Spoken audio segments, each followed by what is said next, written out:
10 AM pa nga ang bukas ng Ocean Park kaya naman medyo napaaga ako at marami na ang tourist dito ng pagdating ko. Kaya naman pumila na ako at habang nakapila ako ay nag-video-video muna ako. Siyempre, ako lang nagbibideo dyan kasi siyempre mag-isa lang naman tayo.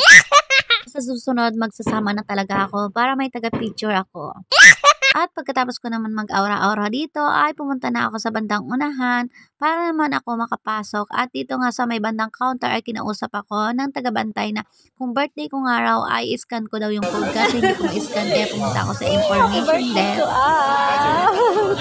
Ito nga, may kasabay pala ako magbe-birthday at Indonesian siya. At tinanong niya ako kung mag-isa lang ba daw ako at kung pwede raw ay magkasama na lang kami. Siyempre, hindi ba naman ako? At of course, meron na akong taga-picture. Pero syempre, pipicturan ko din siya. At magpipicturan kami.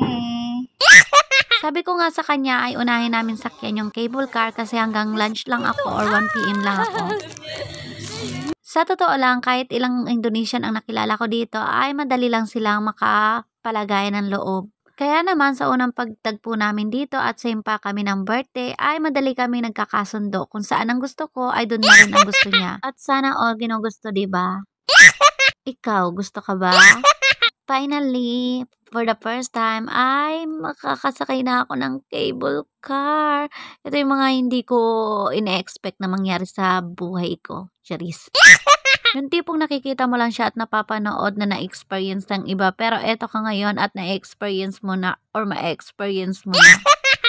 O di sana all.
How come to go back?